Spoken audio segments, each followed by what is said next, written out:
What's going on? I'm not sure if this is working or not. Sorry for being late. I had a brain fart of how to get to the stream. I could see everybody chatting. I could see everything. I was like, how do I get to the stream where I talk? I just couldn't remember. Um, I probably won't go back on the questions too much. That's already came through. So if you ask something I wasn't here yet, just bring them up and I'll try to answer them. And if I don't answer your question after some time, just bring it up to the top again. But how's everybody? How's everybody doing? What's up? This is Clayton Schick, and this is the indoors. We're in the indoors and the outdoors. No, we're totally in the indoors. Jason, hello, hello. Robert, Carter, Frank, Drake, Handy, Harlan, Eric, Carson, Flutter, Jacob, Zach, Blake, Paul. How is everybody doing? Super curious to know what pound fluorocarbon leader line you run on your 30-pound braid ice rod setups. Typically 20-pound fluorocarbon leader. The odd time a 25-pound. If I'm running the bigger stuff with the bigger tubes, I'm usually running it like a 20-pound for those big Lakers. You usually get away with 20 for most of it. You don't have to go to a 25. When I first started Laker fishing, I was going a little bit too heavy, like sometimes 40 and 30, and I was like, no, you don't need that heavy for those fish.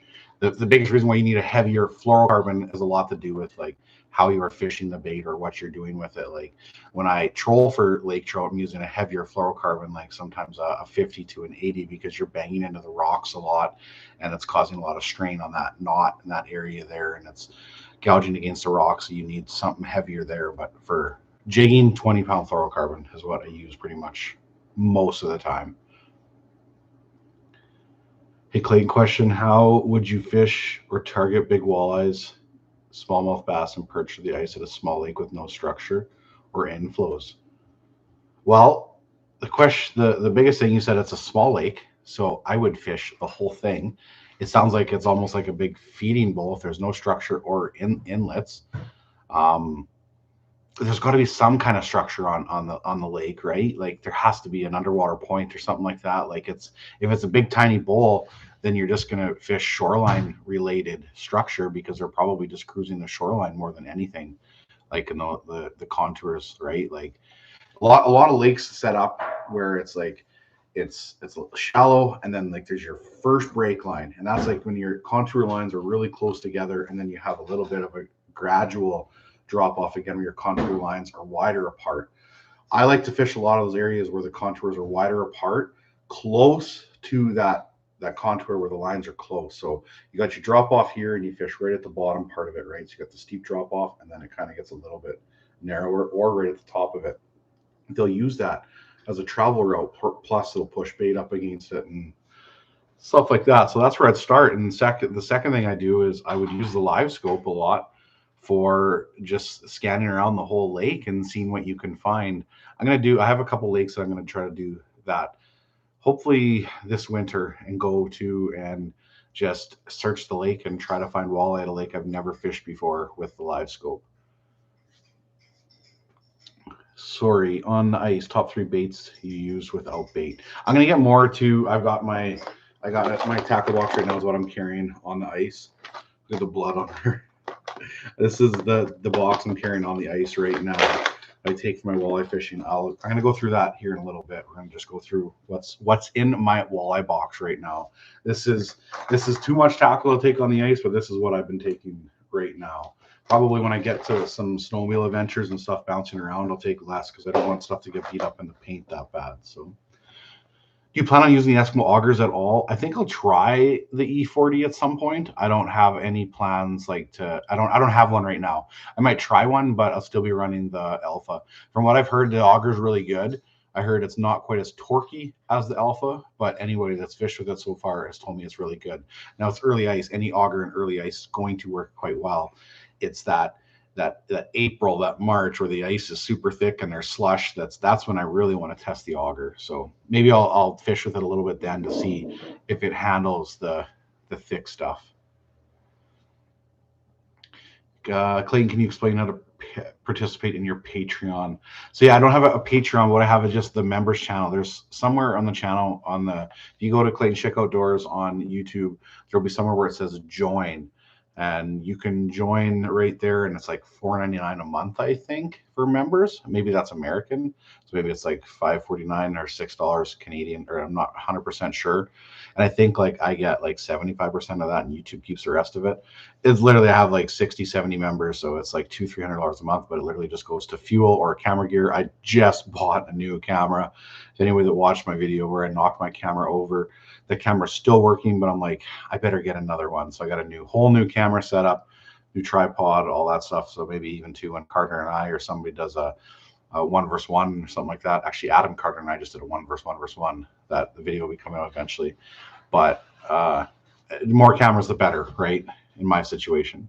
Are you still partnering with Frostbite? I am still partnering with Frostbite. I've been using their lures and their rods in videos pretty much the whole time this year. What kind of camera do you use besides your GoPro? I run a Canon XA40 and a Canon XA60.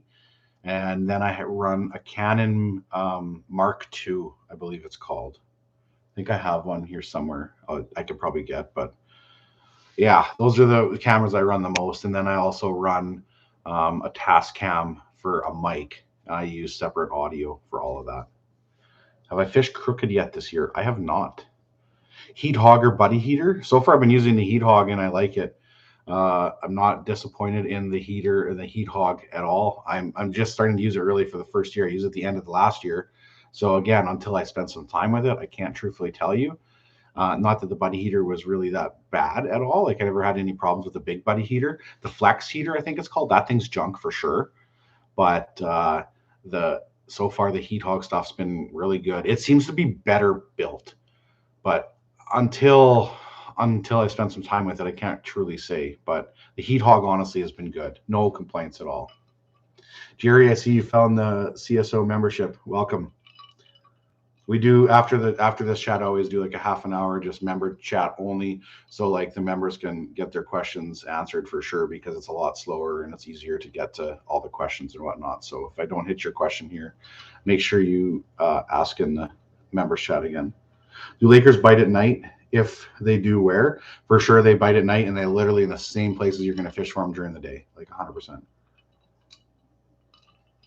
I cried when you dropped the cannon. Just bought one. Yeah, when that thing fell over, man, it was like just the sound of it hitting the ice. I just like put my head down. I'm like, I can't believe this is happening. I'm just like, I expected to go there and just see pieces. How come Carter doesn't do his own YouTube? The biggest part is that he still works a full-time job, and you spend so much time editing and dealing with everything. He wants to go fishing, right? So he wants to fish more than anything. And he wouldn't have the patience for this yet. As much as I love the boy, he wouldn't have the patience for doing the YouTube side of it yet. So maybe one day, but right now it's, he's just gaining his passion for fishing more and more, and he's definitely addicted to big walleyes more than anything, it feels like. And he's got his mind set on big ones. That's what he wants to do. And a couple super chats here. We'll do a chat or a shot here. First ice for me tomorrow. Thank you for doing what you do. Blake, just make sure you're safe out there. That's the only thing I can say is go enjoy it. Obviously, be safe. There is lots of safe ice around everywhere. 100%. Just be safe. And then Blake as well. Hey, buddy. Loving the last vids. Cheers. Cheers to both of you. Ooh, it's a good one. Clownfish worked amazing in Alberta last winter in both walleye and pike. Frosty clownfish is so good. Ever fish Lake Sakakuia? I have not. The lake interests me though. I'd like to go down there with a boat one day and fish it. I would. I really would. Clear water equal big walleye. There's something to said with clear water areas. Like if you can get to an area, like obviously walleye are in stained water all the time, but there's a thing for that for sure. If you get like crystal clear water, it generally attracts big fish or has big fish there. I don't know what it is, but it's so true. What length rod you like for walleye? In the shack, I usually like somewhere between a 34 to a 39-inch rod. And then outside, I like my 50-inch running gun a lot. I like something a little bit longer, like 42 upwards to 50 inches. You can run a 50-inch rod in a hub shelter, but not. It's tougher. It's a lot tougher. You have to be so cautious of what you're doing for sure. but I like in a shack like that 34 to 39 inch rod myself. I use a lot of 37, 38. Did you answer how many hours a week do you work? Somebody asked that or what? How many hours a week do I work? That's a good one. I don't know. Ask Cindy. How many hours a week do I work? You ask Cindy. Cindy, here, she'll tell you. How many hours a week do I work? You get up at probably about 9 or 10, and you go. 10? Well, I don't know. I'm at work. Yeah, 10. Not maybe. When I'm at home, yeah. But you edit till about 2:30. Yeah, I don't. When I'm at home, I usually edit. Like I get up right that around that 9 o'clock. I'm usually editing by 10. When I'm fishing, when I go for the day, I'm gone usually before sunrise. Depends on how long I stay up editing, and then I'm gone. I'm back home at like during the ice fishing season. I'm back at like 8, 9, 10 at night. It really depends on how far we go. And then dumping footage after that, looking through all your work, make sure it. Yeah, a lot of that. But for sure. otherwise, you edit till about 2:30, don't you? I probably put in about 16-hour days. It feels like, but like I told somebody the other day, it's a lot easier to work for yourself and something you enjoy than it is to go to work for somebody else. So I'm not. I'll never complain. Cheers to the other super chats here. No, I love the content, Clayton. Keep it up, buddy. And then Ryan, thanks for the best ice fishing vids known to man. Cheers. Going? The merch. Yeah. I'm putting out 2 or 3 orders a night. I'm gonna go do them right now, but after Christmas we're gonna work on some new stuff. Right now our new stuff is the travel mugs, but everything else we have right now is just on the website. But if you have any requests or anything you're interested in, send me a message on Instagram. We'll do more merch next year. We'll have way more merch next year for Christmas for sure around this time. It just was so busy with the move and everything this year. There's just no time. So once we get more organized, we'll get more merch finished in. Cindy's happy though because we hit our area here a couple months ago where we broke even for all of our merch stuff. So now when merch order comes in, that's her side of it. So she's making some money from the merch stuff. And it took a long time. Like my part of CSO, yeah, only part. But it took like what, like 7, 8 months to hit like what we put into it basically. Like it took over a year. Over a year. Because look we were at the Winnipeg Ice Show last year. Yeah. So it's like you bring in $15,000 of merch. You have to sell $15,000 of merch before you can ever make a profit. And now what's left is we start to make a little bit of a profit from it, or she does, I should say. So yeah. Do we have much snow in our area? No, not at all.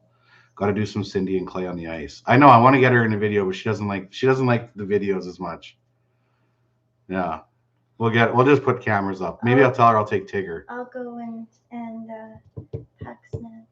Fatheads or shiners on the new Acme jigs. I've been using mostly shiners. I haven't used a lot of the fatheads, mostly the shiners, but either would work.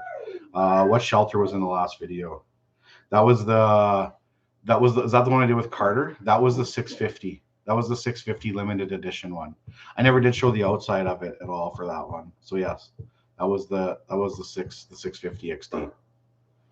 I think it's called the XD. Yeah. Cheers to you guys too. I'll tell you what, for those ones we'll do right here. Do some Ryan excuse me, not rye. Spiced and ginger. Christmas video again. I know we need to do another Christmas video. We won't be doing our Christmas till later in the December, like December 30th, by the time we get everybody home. So we'll do something like that for sure. You should come do a crappie fishing in Michigan. I need to go do a crappie fishing video at some point, but it's likely going to be in Manitoba. I'm pretty sure. Game of Inches again. Not this year. Maybe it's something maybe it's something we'll do next year. It hasn't been talked about at all though. So who knows though? Last time we didn't start talking until I think in January or end of December, where we started trying to plan it for March. So nothing's talked about yet. And when we do talk about it, we probably won't tell anybody because they'll just try to save it as a surprise for the previous year. But as of now, there's nothing being talked about. Any tips on shallow water ice fishing? Quiet. I think the biggest thing with shallow water stuff is to be super, super quiet. Watching all these fish on the live imaging, you can really see like how much they move with any noise on the ice. Even when you think you don't make much noise, you just like lift your foot, all of a sudden, whoosh, or you start talking or something like that. It's crazy how much the fish can sense that you're above them. So being quiet, I would think, is the biggest thing for sure. Merry Christmas, Clayton. Here goes some minnow money. I love it. Minnow money. That's a good one. That's a good one. Buying first ice rods for Lakers, once spinning for shack fishing, thinking under 40-inch heavy action, trying to keep it under 75. Any general thoughts? Um, I don't really have any idea for any rods for Lakers that are under 40 inches. I guess probably Frostbite has a rod of 39 inches. The Deadbolt would probably work for Lakers, as well as I'm having a brain fart with the other name. It goes Dipstick, Drench, Digger, Deadbolt. I'm sure there's another one. I'm having a brain fart. Look it up. There's Frostbite has a heavy and a medium heavy rod for um, for fiberglass that would work for Lakers inside. It's 39 inches. That's what I would use then for Lakers. And the Twilight series is probably around that 75-ish. It might be 85, I think, but it's close. That's what I would look into. Somebody in here will bring the name up for me. Dump truck, the dump truck, the dump truck. Those two, the dump truck or the deadbolt, right there. The Drama Queen's an excellent rod for Lakers, but it is a 45-inch. I was on the fence myself, but decided to spend the extra because I know I want to upgrade next year. That's something like the fishing gear. Usually, though, when you buy some stuff that's not as expensive, you can usually sell it to somebody that's just getting into the sport. So it's not like you're losing your money. You can usually, sell it to upgrade. But if it's something you're going to do, it's a little bit better to spend some extra money to start with for sure. But if you're just trying to figure out whether you're going to get into the sport, I totally get it, right? Whether you don't want to spend that much to start with. All-time number one favorite walleye rod? Probably the True Grit right now. I would say the 38 medium. I've been using the Smoke Show a lot more and more. I just caught a big walleye on the running gun though the other day. That video won't come out for a bit yet because I've got 3 videos that I'm working on. One is edited, going out tomorrow. The members already have access to that video. That's one thing I do with the members is they get early access. As soon as I finish a video and put it online, I usually do most of my videos Sundays and Wednesdays, or I try to. But as soon as I finish a video that's scheduled for like Wednesday, I dump it to the members to watch if they want to first. But Sunday and Wednesday. So Wednesday I got a video coming out where I smash a bunch of walleyes. The next video is another one where I smash a bunch of walleyes again in the dark too. And then the third video is a 1v1 with Carter, me, and Adam. I just spoiled it that I caught a 30-incher in that though. No, I said big walleye. Now I really spoiled it, the 30 though. Anyway, there was a 30-incher caught. It's a nice one. It's my first 30 through the ice this year. I was like, actually, it was one of my first big fish through the ice this year.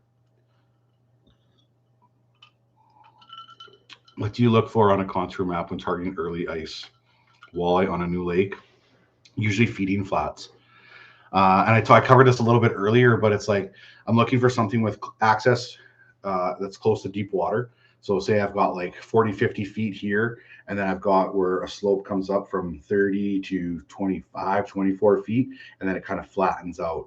And that depth up there where it's like a silty, sandy bottom can be anything. It could be from 10 to 12 feet. It could be from 15 to 16 feet, whatever, right? It's something like a small gradual slope that's close to a sharp contour. That's what I look for the most of the time. Feeding flats. Sometimes too early in the year, if you can find areas where they're still chasing the ciscos and the whitefish from their spawn. Any type of like open bay or anywhere where you think the ciscos and the ciscos and the whitefish could be spawning, like out from there is usually a good starting spot as well. Which YouTubers do you watch? Good question.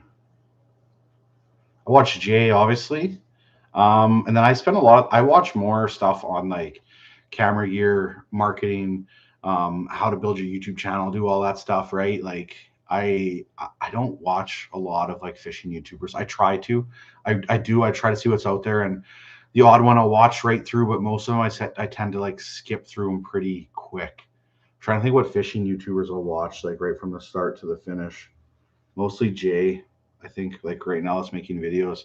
I think that's kind of the only guy I watch from like start to finish. It's hard to it's I don't know. It's like I used to watch a lot more than I do now. Alex Tim is good. Like Alex. I'll watch Nick Linder stuff. I like Nick Linder. And yeah. There was another question there that said, do I use the drench? I love the drench. The drench is great. If Mr. 30 is on the ice, it's a known factor. It's a 30-inch walleye involved. That's amazing. Have you or will you ever fish Minnesota? Possibly Devil's Lake at some point. Devil's Lake is North Dakota, isn't it? I was so dumb. Mille Lacs or Red Lake maybe one day, possibly, but likely I'm like I need to just go there. That some that are 2-3 hours from my house, and it's like I just need to go there, take my sled, cruise around, see if I can find some walleyes, something like that. So what do you do for work, Clayton? I do a little bit of fishing guiding in the summer, but this right here, YouTube fishing videos, is my job. That's what I do. What's the best fishing spot in Manitoba? There's so many good spots, honestly. Like I love everywhere. I love the northern area probably the most, like up there at Athapap, at Cranberry, Simon House, Wekusko. That area I like a lot. Do you use Sense? I do. I've started to use some Sense, and I've talked to this a little bit about in the past, but I'm starting to use it more and more. And I got something hopefully coming down the pipeline with some Sense here at some point. Do you do spearing in Minnesota? No, I do not. Do not. Just ordered a new live scope system, Clay. Pricey stuff. It's very pricey, Tyler. There's no doubt about it. I always explain to people like this. So it's like, if fishing is your hobby and that's what you do, like I don't spend money on going to the movies. I don't spend money on cigarettes. I hardly drink. I don't do any of that, right? Like we don't go out very much. So it's money that goes towards your hobby, right? Like I totally get it where it's like it's expensive, but it's all relative to what you spend your money on, right? There's lots of things in this world that are expensive that people would rather do or they spend money on. So is the price difference between the LVS 32 and the LVS 34 worth it? I'm not sure what is the price difference right now between the 32 and 34. I would say if you don't have either yet, it's probably worth it to get the 34. At the same time as like if you have the 32, you don't necessarily need to upgrade. It is a little bit better in the deeper water though. I noticed like the 32, when I saw some people Laker fishing with it, when you got to like 60, 70, 80 feet, it was really touchy. And then the 34, you can actually use it in 80 feet. So that's what I've noticed more than anything. What's your intake on banning live imaging in tournaments? It'll likely never happen. All of these companies are usually the ones that sponsor the events. So you start banning that live imaging in those events, they're just going to pull their sponsorships from those tournaments. That's maybe they can find some way to limit it, but they're likely there's really no way to ban it. Obviously, they do some stuff in like muskie tournaments, whatnot. They've been banning it, but that's a totally different ball game. They're never going to ban it from, the Bass Masters because like Humminbird is one of the like lead sponsors for some of the events, right? So they're never going to ban it from that. How long does each video take to edit? It really depends on how long I fish and film for. The two videos that I did at Lake of the Prairies I did recently that are coming out. They're quick. They're like I fished for like 7-8 hours, but I did 2 videos actually and kind of split the day up. It's only 4 hours each session. I can get through the video pretty quick. The 1 versus 1 versus 1 that I did at Last Mountain with Carter and Adam, Mr. 30, we fished for 8.5 hours, and I had like cameras going for everybody. That one will take probably 12-14 hours to edit. It really depends like on how long it takes, on how much I'm filming more than anything.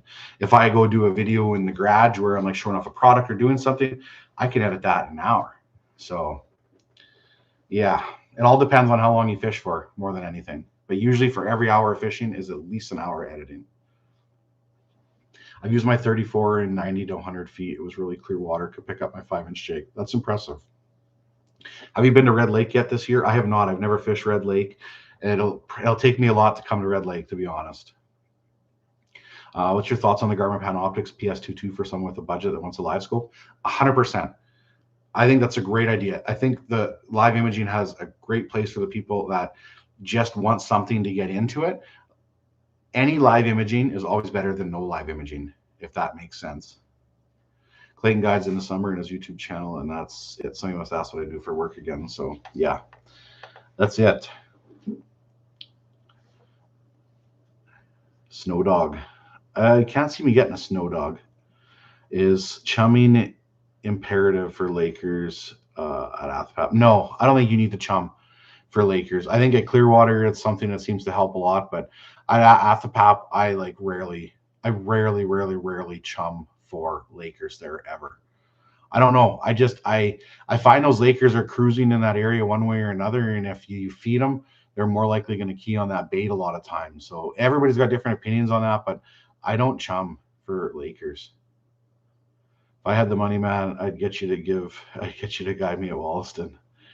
I hear you, dude. That's an expensive place for sure. Clayton just logged in. You may have already answered. What is the transducer you have on your Garmin? I feel like I'm talking a lot about the live image today. I'm running the LVS 34 for all the walleye fishing. The lake trout fishing is the LVS 62. What about Maple Lake, Minnesota? I've never been there. Have you ever built a Smitty sled? I have not. I've never really had a reason for it because I usually walk on the ice for just like the first couple of weeks. Although this year it seems like a month straight. I've only taken the Ranger on the ice once now in a certain area. Everything else has been straight walking. Like even Adam and I are going to do some fishing in the next couple of weeks. So probably still be walking again. So you have a 12-inch screen on your Panoptix? I do. Will the tank walleye hoodies come a hoodie format in 2024? Possibly. We could possibly do something like that. I'm for sure doing just a CSO tank or a hoodie because that was something that was requested for sure, was a CSO hoodie. Chumming spoiled the fish on Clearwater. Now they just, that's what I feel like too. Ever think of doing a video for us broke fellas to get a Vexors on lake maps? I used to do a lot of that, the humminbird stuff, and I'm sure I will at some point. It's so hard. Like once you have it, it's like you want to use it. And even if you don't have live imaging, you watching the fish react on the live imaging as I'm fishing will teach you about their behavior and what they're doing. So when you can kind of compare that to like a flasher. So even though if you don't have it, you're still learning from what I'm using it. So take it as like a learning thing, right? It's like, okay, well, that's what the fish is doing, right? Like it's going down in the dirt. You can see it's going its tail upwards, right? Like little things like that. Best ice fishing gloves, mittens. I was using the Striker ice gloves for a long time. The combat gloves, the leather ones. I really like those. I don't even know the names of the Eskimo ones I've been using right now, and they've been really good. I was a fan of those Striker combat ones, but I'm just starting to use some of the Eskimo gloves. I forget the name of the ones I'm using right now, but they've been really good. I'll try to mention it in a video at some point. If you're going to buy a live unit, by Garmin, or don't bother. Pretty much with the live imaging, there's no doubt that Garmin is 100% ahead of every other live imaging out there. That being said, if you already have all the Humminbird stuff and you don't want to spend the extra money on a unit, then it makes sense to get the Mega Live, right? Just don't expect it to be what the Garmin stuff is. Like there's nothing wrong, in my opinion, there's nothing wrong with that. So like of using the Humminbird, just understanding that it's not the best out there, right? Like it's just the way it is. Are you still using our club shuttle? Yes, I am. The biggest battery you can squeeze into it. I have a 23 amp hour in Carter's. I hook mine up external though, so I don't have to figure out, like, I don't need to put a battery inside of mine because I do external stuff for filming. But Carter's, I got a 23 amp hour. Dakota might be coming out with something bigger. I know you can get a different battery. I think Amped has a 30 amp hour you can put in there, and I'm pretty sure Dakota's coming out with 30 amp hour for it as well at some point. The Eskimo Keeper gloves, that's the name of them, the Keeper gloves. Those ones are good. I'm a fan of the Keeper gloves, big time. Those are good ones. What kind of boots do I use? I've bought another pair this year. I liked them so much. They're called the Nats. The Nats. They're like a rubber boot that's insulated. They're way better than any muck boot I've ever used. And my feet usually get cold in boots, and so far I've been very, very happy. I have Tommy Weeb says he has a 48 amp hour in his arc lab. I wonder what brand that is. 48 amp hour. Wow, that's a big battery.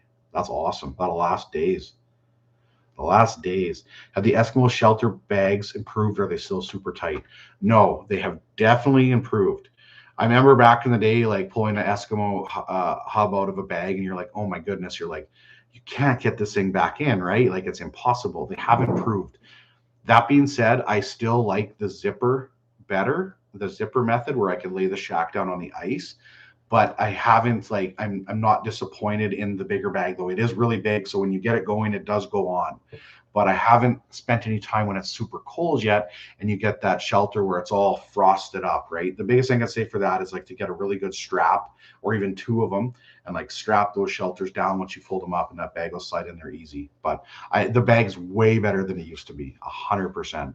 And another thing I noticed too, even though it's like need an ask this question in terms of quality, the shelter hooks that comes in the Eskimo are way better. They're actual good, like good carabiner clips that clip to your shelter, and you can peg them down. They're not going to break. I'm super happy with that. On that note, there was only 3 comes in the bigger shelters and 2 comes with the smaller shelters. So remember that if you buy a shelter, if you're going to spend any long time on the ice and you winter camping, you might want to get a couple extra hooks, because in my opinion, it doesn't come with enough hooks, or like the clips, not hooks, clips. But I've been so impressed with the quality of it for sure.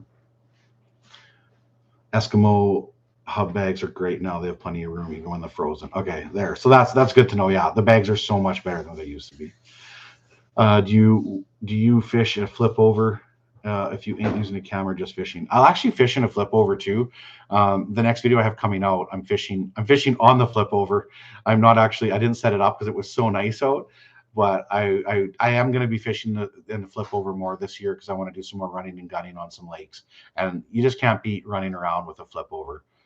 It's always the best. So I do fish in a flip over. I just didn't last year at all, and I hardly did the year before.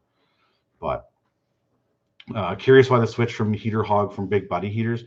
Was honestly just to try something different more than anything.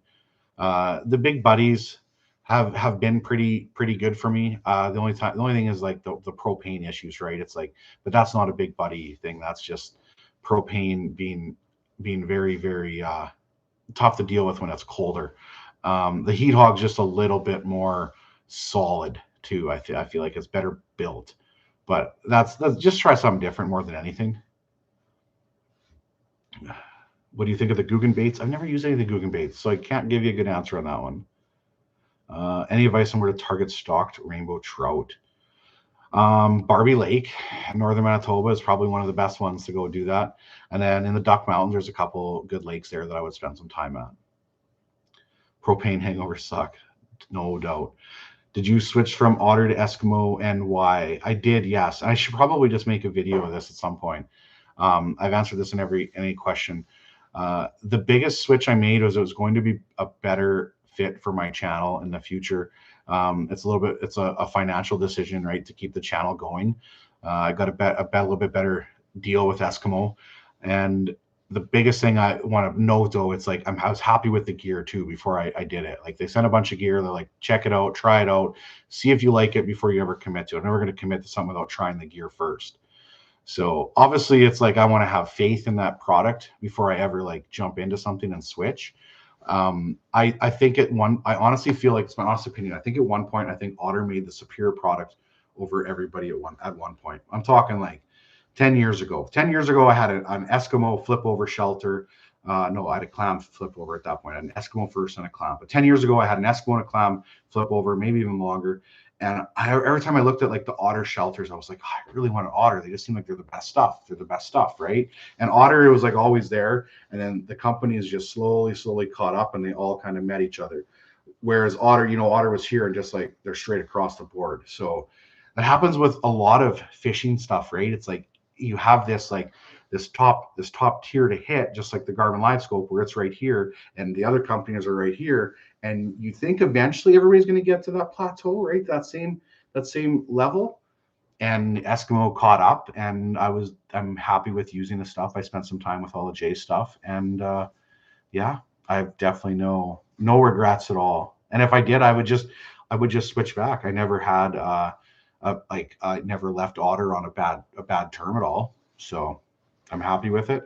And another thing Eskimo's really good for is they'll sit down and chat with me about ideas about how I think their product can improve or what else they could do. I felt like I never had that much with Otter. I was just like a guy that was like use their shelters, and that was kind of it. So that's the biggest thing I think too, which is when where you are in my seat where you're trying to like show off a product and like whether it's good, you want to like be able to give impact to that, or you want to be able to give feedback to that company and say, hey, I think we can make this product a little bit better if we did this or this. So yeah, hopefully that makes sense. Looking for a guided trip in BC. I can't say I am. Maybe one day. I don't do a lot of the guided stuff though. I like to kind of do it on my own. Living in Sass, you think the name may be controversial? No, I don't think so. But I don't really. I kind of stay away from all that stuff. I really do. What do you use for Cisco bait and tackle? Tiny hyper rattles. I use a lot for Cisco's. Those things are so good, so good. Hyper rattles or small spoons, drop chains, something like that too. Yeah. We'll go at 40 minutes and at 4 minutes, we're going to go through what's in my walleye box for this year, for what I'll be running or what I am running so far. It always changes a lot, right? Like changes lots year to year. Biggest walleye caught in the dinner bell. I caught one 2 years ago that was 13.16 that I thought was 13 pounds, 16 ounces, which was like, I'm like, that's 14 pounds, but it was just over 13. Best finicky walleye tactics. Downsize, and lots of times pound it down in that mud, like in that sand, down in that sand in the mud. I think that's like a really good thing for finicky walleyes. Especially if it's like clear water and they can see the bait, sometimes you have to create a little bit of dust, and then they're like, okay, what's there making that all of that ruckus, and they go over there, and as soon as they see the profile of the bait appear, they suck it in. Have you tried using or have you tried a slider rig for Cisco? I have not for ice fishing. I haven't. That would work though, I'm sure. What are your must-have amenities in a cabin for an extended fishing trip? For me, I need power, like must have, because I'm charging batteries, dumping footage. I have to have power. If I'm going somewhere for a long extended period, I have to have power or else I can't do my job. I think that's the biggest thing. I can go without cell service, I can do any of that, but I have to have power. I like a shower at the end of the day too. I do. Like after you like sweat all day and you work your bag off, it's like, okay, I want a shower at the end of the day so I can crawl into my bed clean. But I don't have to. I don't have to have it, but I would like it though. You should come bird fishing in March at Elbow. I would like to do that. I've been there. I went once actually. I do have a video on the channel from a few years ago. That's not far from Elbow actually. There's a small hypo rattle, a 1.5 inch. No, there's a 1 inch one now. It's really small. I don't have any in my walleye box, but there's one that's a bit smaller. There's an ice one now they have. That's a 1 incher. That thing is going to crush Cisco's, like totally. Best location to find winter walleye? Depends on the time of the winter, like in terms of December, January, February. Once it starts to get cold, I tend to not fish for a lot of walleyes, especially with the lakes where they're known to go deep. The lakes that they're not deep, then I'm looking for travel routes. Usually like later in the year, I'm looking for like good drop offs. And sometimes I'm even fishing right on that edge or right on that drop off itself as a travel route. That's I think the biggest thing. So Clayton, does it ever get old and monotone? Sometimes I get, the editing part and all that doesn't get old or the fishing, but when I do the same thing over and over, it does. And I'm like, I really need to go do something different. I'm like, I get stuck in a rut more than anything. I'm like, okay, let's go do something different. Let's change it up. But I get so keyed in on trying to chase a big walleye in December that it's like, that's all I want to do, like more than anything. It's crazy. What's the best frostbite walleye rod? I like the True Grit, 38-inch medium. Did you get a new camera or did the old one survive? The old one survived the fall. The battery won't clip in anymore, but I did get a new one. I got a Canon XA60. I got a new tripod for it too. I even got a new wide angle lens for it. By the time you're done, it's like $3,000-ish type of thing. It's not cheap, but I wanted an extra. I should have had a backup anyway, right? So if that did happen, I should have it. So you're gonna do some more polls on what to fish for next.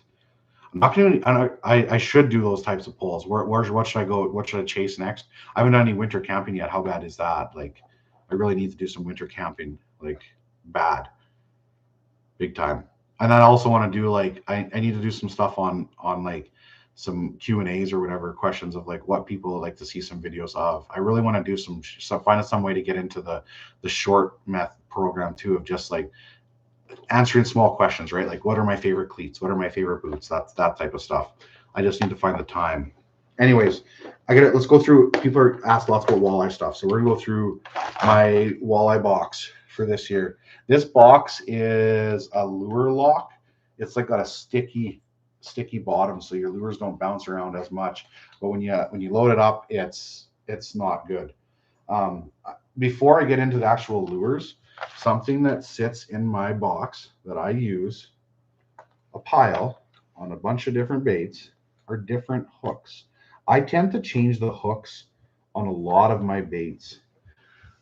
I run a number 4 size VMC Barbarian treble and a number 6 size red or the metallic color. But I always carry these hooks with me and an ample supply of them, because these are the hooks that I switch on pretty much all of my baits right now. This is what I'm using.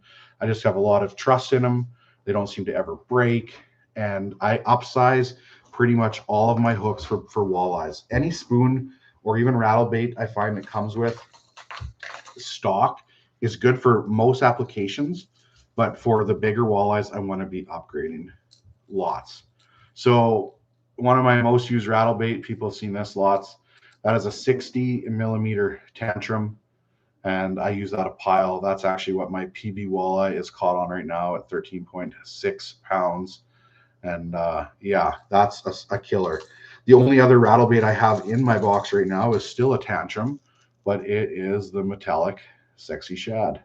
This I used a pile until the Frosty Clownfish came out, and right now those are the only 4 rattle baits I have in my box. That's what I use for rattle baits 100%, like almost all the time. Okay, now the newest hook that I added that I haven't done any videos on yet, and I crushed them on the other day, like absolutely crushed. Look at the mess I got. I hammered on them. Like, I was so impressed. I'm like, oh, I'm gonna try this spoon. I was like, I had a lot of success with gold here before. I'm gonna whip it out. A 3/8 ounce, just an ordinary Castmaster, but hammered gold. I crushed on this thing the other day, as you'll see in a video in a few days from now. Like, I hammered on it. I brought all these baits with me, and I was gonna like switch baits and use a bunch of different baits, and I ended up using this the whole day. It was so good. That's a 3/8 ounce size. I do have a 1/4 ounce as well somewhere in here, but I haven't used it yet. So right there, that's one for sure. A 3/8 ounce Castmaster hammered, and then sticking with the 3/8 size. So this is, and I like the combination of these two together, because one is like more of a flutter spoon where it goes out to the sides, and then this Castmaster is more of a pounded on the spot spoon. This is a 3/8 ounce dinner bell. I have on here, I don't have any more of these, but these are Savage Gear grip treble hooks. They seem to work really good too when you upsize. But this is a 3/8 ounce dinner bell, and this is the a little bit different from this, because the Castmaster gets hit straight up and down, and the flutter one out to the side a bit. But those are the biggest spoons that I would have in my box right now.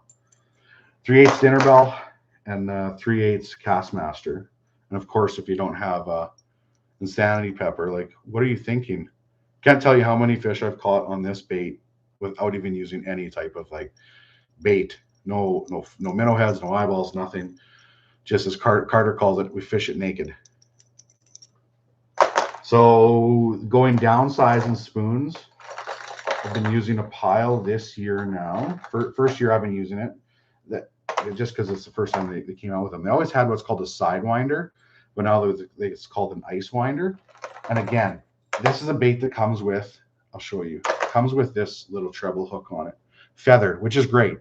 Being a feather too is really good, but this is an ice winder. This is a 1/4 ounce ice winder, but I upsize the hooks a little bit for the size of the walleye that I'm fishing. Look at this one too. You can see it's starting to get bent out.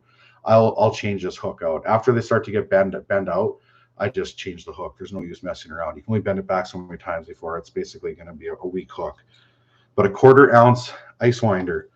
They always had the side winder, but now they came out with the ice winder. It's just different colors. It's the same bait as the side winder. And it's kind of that hybrid spoon, which I'll talk about in a video coming up here tomorrow, where it's like one that flutters out to the side and one that you can still work up and down. It's a hybrid, I call it. This is like a hybrid. Same with the dinner bell. It's more of a hybrid. Then going to staying on that smaller size, of course, the 3/8 ounce dinner bell.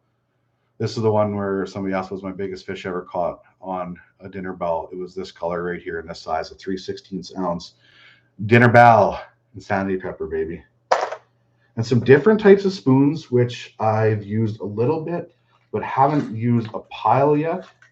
And they're more of a straight up and down, pound it one on the spot, is the scissor kick.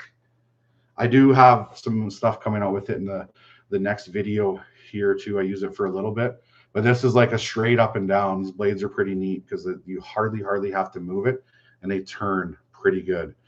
This is, I think, the 3/8 size, and this is a 1/4 ounce, I believe.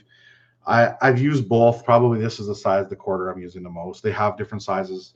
They call them micro, small, medium, and big, or large, or something like that. I use the two in between sizes the most. And then the little Castmasters, something I haven't played with a pile yet. Oh, right there. These are smaller. These are tungsten. I don't use a lot of tungsten for walleye, but when you start to fish like 20, 25 feet, I'm sure it would be good to go, to something that's going to drop a little bit quicker. But a lot of times I find those walleyes like that slow drop rate. Hence why I use a lot of the hyper glides in the winter. I use more hyper rattles and hyper hammers in the summer, but in the winter, I love these hyper glides. Like, absolutely love them.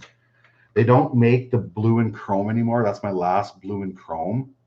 So I'm going to try to push for them to make some more of this color here at some point. I've crushed them on that one, but the clown color. The other day when Carter and I were fishing, I was going to use it, and that's the first thing he put on. I'm like, okay, well, I won't use two of the same baits, but these are two of the new colors they have out that I think is going to work. I can't remember the names of this. Like a purple chrome, some purple flash, and then this to me looks like a Cisco. I think this one is going to be a killer. Yeah, hyper glides. Like, I have to have them. Have to. And then one more thing to show off, because I talked about like spoons and whatnot in terms of using like the jig and a minnow. Some people have been seeing right now that I've been running what's called a jackknife jig. This thing swivels here and rotates side to side for people that are using live bait, the live minnows or leeches or anything like that. I've been crushing these with the finicky fooler this year, which is so weird because I've never done much like dead stick stuff for walleyes before.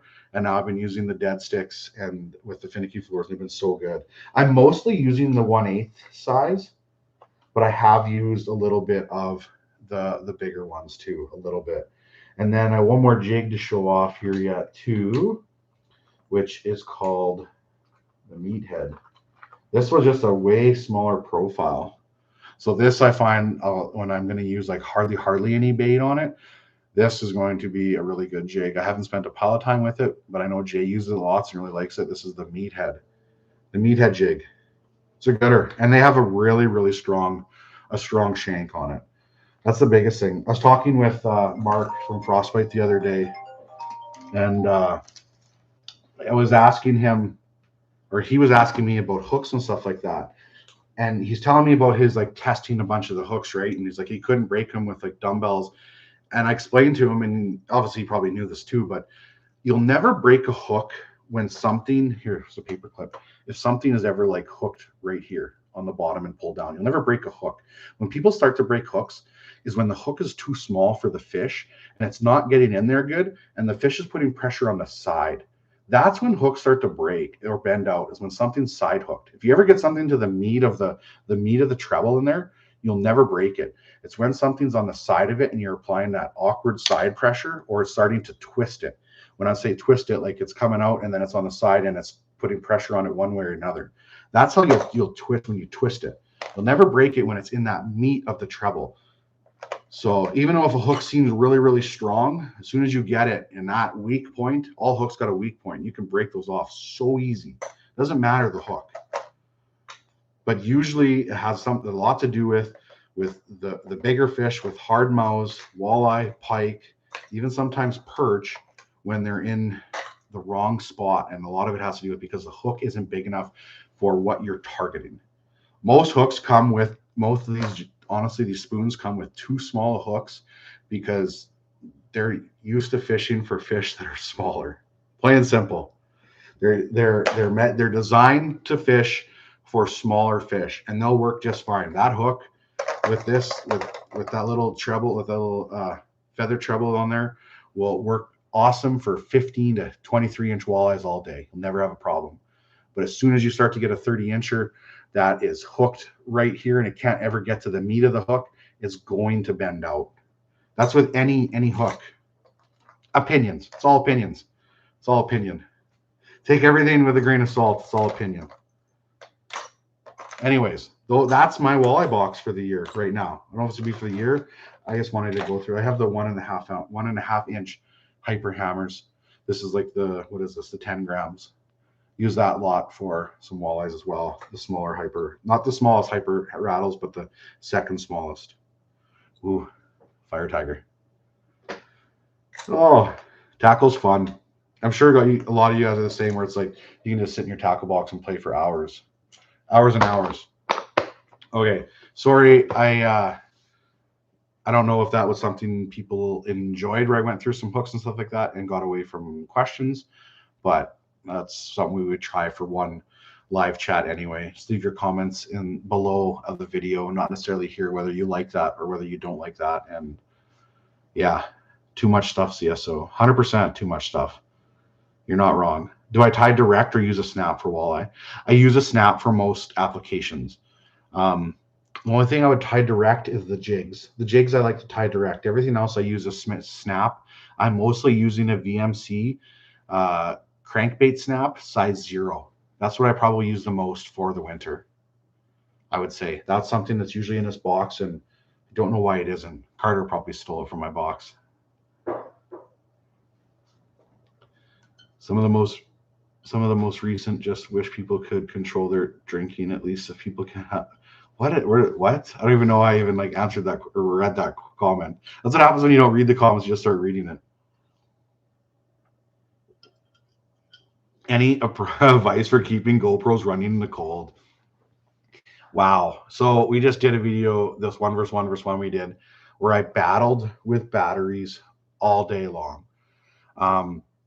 The biggest thing I noticed is you have to try to keep your batteries warm somehow. And also, if you put your batteries into a cold GoPro, they die a lot quicker. So keep your batteries warm in your GoPro. Like, as long as your GoPro's running steady, it'll create enough heat where it keeps those batteries warm in it. But as soon as you let your GoPro sit for 10 minutes, that battery dies so much quicker. You have to keep your batteries warm. So even when if a cold GoPro battery has 40% power left, it'll still die. But if a warm GoPro battery has 10% left, it can still run. So keeping it like warm. So use like I try to run like little like heater packs and stuff like that. The last time we went out, sadly, my heater packs weren't working, so it was a battle all day. But keeping your batteries and your GoPro warm is the biggest thing. You have to. What's your favorite lure for walleye? Everything that I showed is like my favorite. I don't have like a one must use bait. I always have a favorite for a week and then it switches. all the time. Like right now, at this moment, my favorite bait right now to use was the one I just fished with last time, and that was the 3/8 ounce Castmaster, the gold plated one. But the next time I go out, if I don't score on it, I'm gonna switch to something else, and then that's gonna become my favorite bait, right? It's always like whatever you fish with and gain confidence in ends up being your favorite one. Is that 1 inch hyper rattle out yet? I can't find it. It is out, yes, but it's small. It's really small. I've never fished Lake Sakakawea, no. Carter, my son, he's my stepson, basically, not my actual son. Run at a 4K resolution. I have a problem with my GoPro shutting down at 11 minutes because it overheats. Yeah, over. Oh, really? Huh.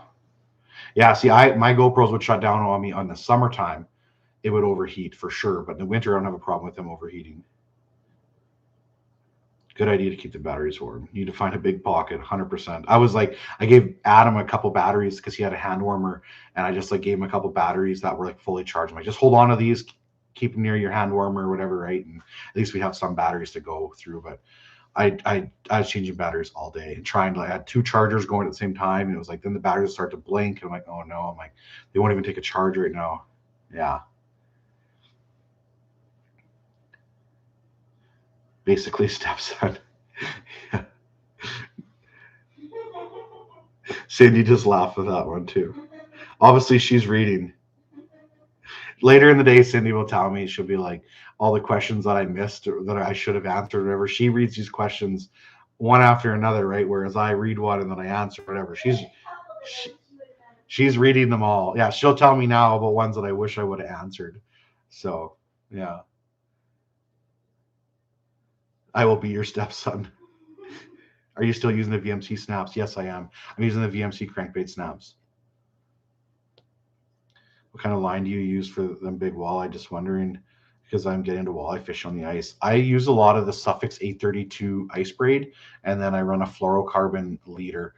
I use the advanced Suffix fluorocarbon, usually like 8 to 12 pound for the walleye, mostly. A lot of 10 and 12. Rarely do I use the 8, maybe when I'm running the smoke show rod. And then for like the size of line I'm running is usually a 10-pound braid, I find. The best ice cleats, the ones I've been using right now, they're called corkers. I think they're called corkers. They fit quite well. I'll try to do a video with that. I'll put in a video at some point. I was not here. Could you show some lures, please? You'll have to go back and watch. I think it starts at 40 minutes. I'm going to end this chat like in 2-3 minutes. And if you go watch this chat again, go to the 40 minutes and I go through all of the lures. I'm interested to see people's comments about the lure thing because it takes away from the questions, but it shows something different for sure. So what's your ideal inches of ice for ice camping? At least 6 inches, but I like 10. 10 is like perfect. I don't want too much ice because I want the whole visual effect of the fish swimming underneath the ice and all that. But yeah, tell us a bit about your duck and goose hunting that you used to do and why you don't do it anymore. I guided waterfowl for, I don't know, almost 15 years. And the biggest reason why I just don't do it anymore is I just found something different, right? Like the biggest thing is to when you're guiding, you're doing it for other people, which is nothing wrong with it. But it was like when I'm doing this now, I get to actually go fishing for myself. There's nothing wrong with the guiding side of it. It's a great way to learn the whole outdoor industry and make some money. But if you can find a way to fish or hunt more yourself, obviously it's better. The waterfowl guiding hunting is a lot of work. Like early mornings and usually late to bed. Like it's hard. Not that I cared, right? Like it's probably good because it was a good training session for what I do now, right? Of long hours. I got to a point where I was just done with the guiding the waterfowl. I was just like, I'm done. I just wasn't, my head wasn't in it anymore. I did it for long enough. A huge thing probably was losing my dog because I trained my own chocolate lab puppy for it. So she was like my hunting buddy, right? We went and we guided together. It was what we did. And then after she passed, I went and did another year and I didn't have her with me. And I was just like, what am I doing? I'm like, I do not enjoy this as much because at least before it was like she was my working buddy, right? Doing it with me. So that had a lot to do with it too, I think. Favorite Eskimo bibs, Legend, Keeper, Roughneck, or Superior? So far I've used the Keeper and the Roughneck.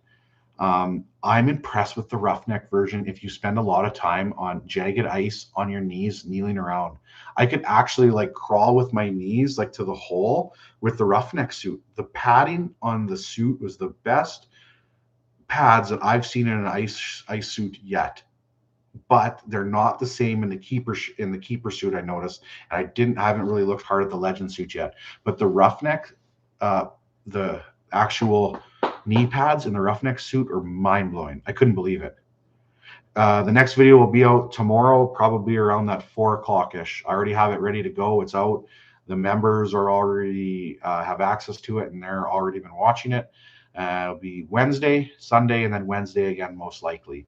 Unless I can get to a time here where I have a bunch of videos in the bank, then I'll try to put out 3 videos in a week and not 2. So, what's your best counter to Jay's? Do you need some help with that? Jay. What, Jay? So good. Anyways, I'm going to end this chat here. We should always talk for an hour, and I'm going to do a member chat, though. So if you're a member, we're still going to chat for a little bit more if you have some questions there. And yeah, as somebody says, how do you become a member? If you go to the Clean Chick Outdoors channel, I think you got to do it mostly on your PC. You might be able to do it on your phone, but there will be something that says join. You can join it there. So thank you, everybody, for hanging out, chatting, and we'll try to do it in another week or so, or possibly Saturday or Sunday night. I'm trying to do these more. I usually do the live chat like the day before I put a video out. I try to, so maybe Saturday even. But thank you, everybody. We'll see you again. Appreciate you all for watching and watching all the videos. You're the best. Cheers.